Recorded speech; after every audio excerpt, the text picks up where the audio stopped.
was over Labor Day weekend, and it was 10:30 at night. My husband and his brother were building a closet for me, and so they were outside all day building cabinets on our deck, and he came in at 9:28, went to bed, and at 10:28 he woke up and startled me, and I thought someone was breaking in because you could hear glass breaking.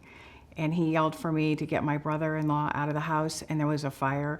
As soon as he said it, the kitchen windows exploded, our sunroom exploded, and our living room exploded, and the entire house went black. And all you could see, if you put gasoline down on a ground and light a match and it trickles, that's all you could see over his head.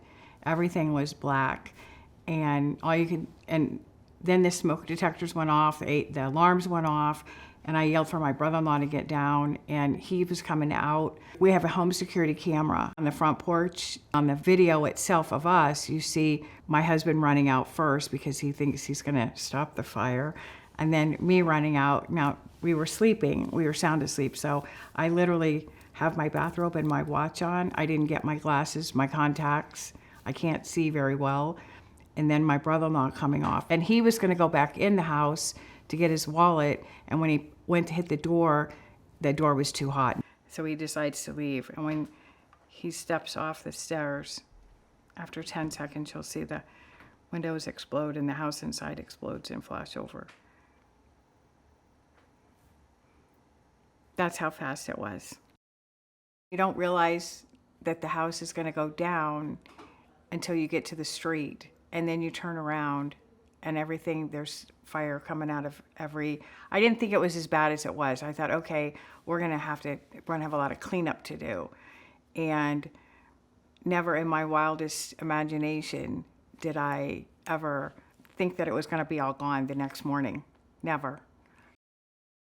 We would have never survived. No, we would have not. If we had not got out, because you can literally see in 10 seconds, the smoke inhalation that you take in, the fumes, that's what takes you down. The fire won't kill you, the smoke inhalation will. And that's exactly what would have killed us. We would have never gotten out. And the next morning, there's nothing left but rubble.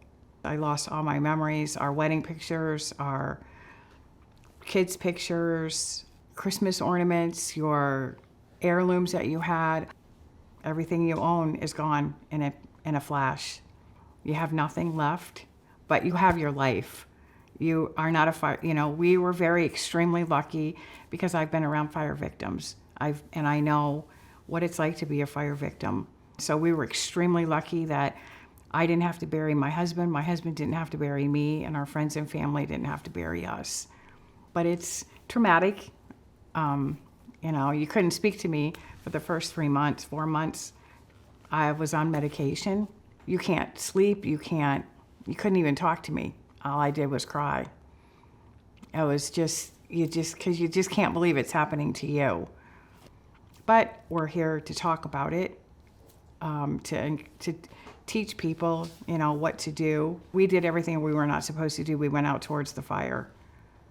We opened the bedroom door and went out.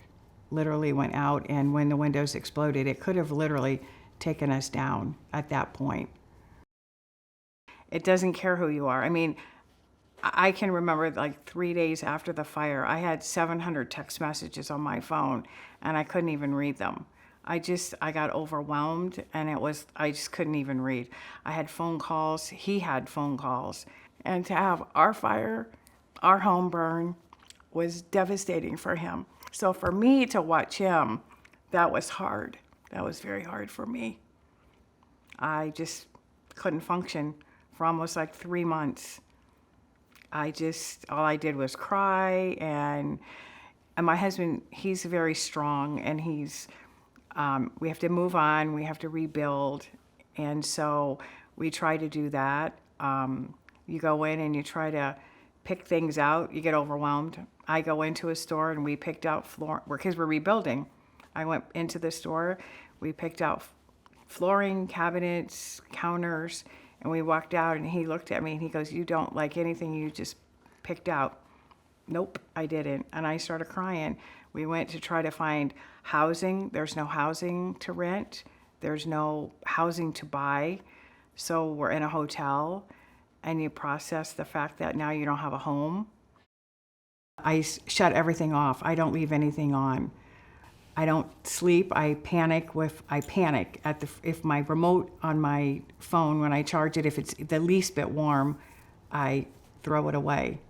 I'm renting a house down in Florida, and I go to cook and I panic. I can't do it. So I eat out. Well, we wanted to tell our story. My husband said we needed to let people know what you need to do to prepare if this ever happens. I mean, you're never prepared, but there are things that you could do. We just want people to be aware of what you should do, instead of being reactive, to be proactive. We were very fortunate. We have a really good insurance company. Not a lot of people change their insurance over time. So if you don't, to rebuild a home is very, very, especially in today's world, is crazy. We had to go and purchase our appliances and things in November, and they're not coming in until next January. So it's just things that you want people to know. My personal opinion is I don't think home builders want to pay for it. They cost money, but so does a quartz countertop. You have to pick and choose what you think is more important. For me, if I had to put sprinklers in my home and I had to choose between sprinklers and a quartz countertop, I would put sprinklers in all day long, because builders don't see the value.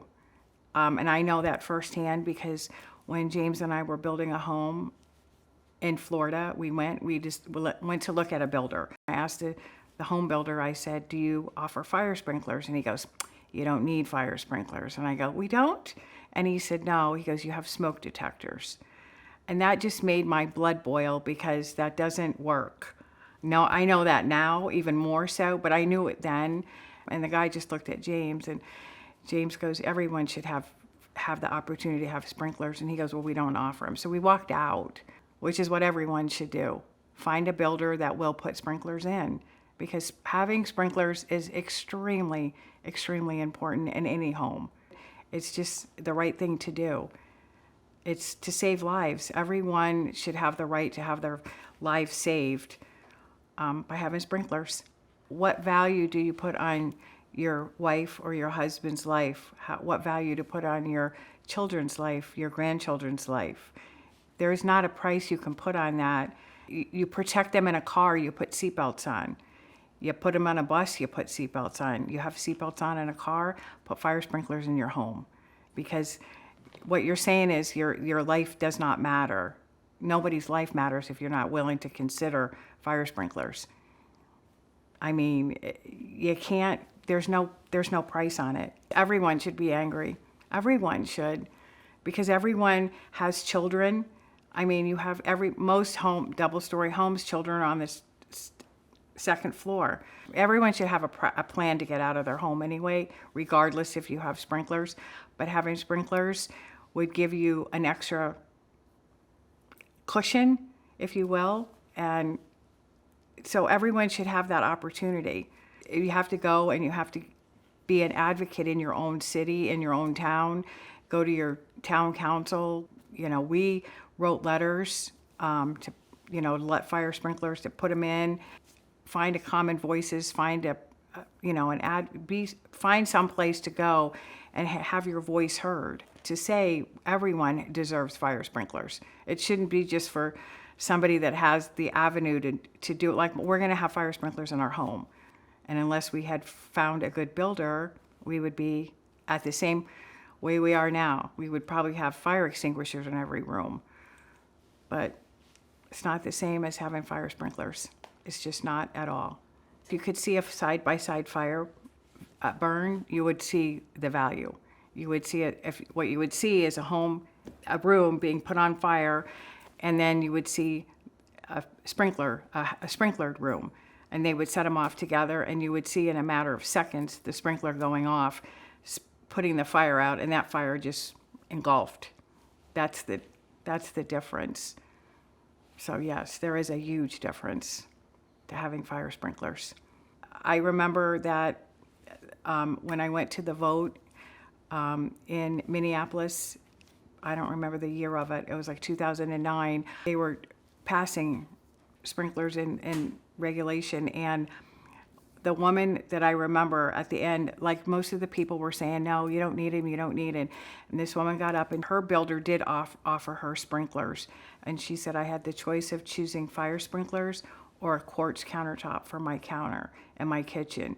And she said, I chose quartz kitchen counters. And she said, and it was the biggest mistake of my life. And she pushed a button, and on the screen came her 6-year-old daughter in a casket because they had a house fire and they didn't have sprinklers, and it killed her daughter. And that changed the vote of every single person in that room, and it passed.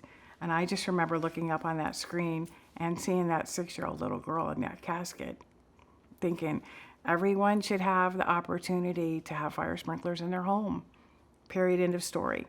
But people always say it costs money. Well, everything costs money, but everybody's life is more important than, you can't put a price on a life.